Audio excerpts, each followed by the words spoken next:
যেসব কর্তারা আছেন, বড় কর্তারা সবাই আছেন, সবাই দিদিকে ভালোবাসেন এবং পুলিশকে আমি প্রচন্ড সাহায্য করি। পুলিশকে আমি ভালোবাসি প্রথম থেকে।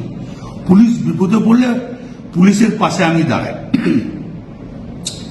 পুলিশকে গাল দেওয়ার কথা আমি কোনদিন ভাবতেই পারি না। পুলিশকে গাল কেউ যদি দেয় আমি তাকে অপমান করি, এটা আমার বরাবরকার স্বভাব। এবং পুলিশের যখনই যে কোনো এসপি হোক, এসডিপিও হোক, অ্যাডিশনাল এসপি হোক, যারা আমাকে যখনই যা বলেছে যে এটা দেখে দিন, আমি দেখে দিয়েছি। পুলিশের পাশে সবসময় লোক দিয়ে যেমন করে হোক আমি তার কোনো ঝগড়াঝাটি করতে দিই না। আমি খুব দুঃখিত, কারণ আমি ওষুধ ফষুধ রাখতে খাই তো অনেক ঘুমের, আর আমি এখন 10টার সময় ঘুমিয়ে যাই এবং ঘুমের ট্যাবলেটও খাই।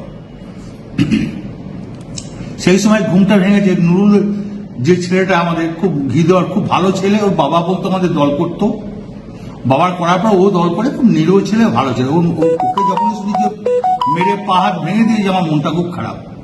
তা আমি আইসিকে আমিও বলেছি, চাঁদও ফোন করে বলেছে যে আমি তাড়াতাড়ি জানকে অন্তত ছেলেটাকে আজ হসপিটালাইজ করবো। তো উনি আমাকে একটা অন্য ধরনের কথা বলেছে, সেটা আমি আর বলতে রাজি নয়। তখন আমি নিজের রাগ সামালতে পারিনি, এটা স্বাভাবিক আমি বলেছি। এর জন্য আমি দুঃখিত, আমি ক্ষমা প্রার্থী। যদি স্বাভাবিক আমার মুখ থেকে এই কথাটা বেরোনো উচিত নয়, তার জন্য আমি দুঃখিত এবং ক্ষমা প্রার্থী। বাংলা হান্টের আরও খবর দেখতে নজর রাখুন।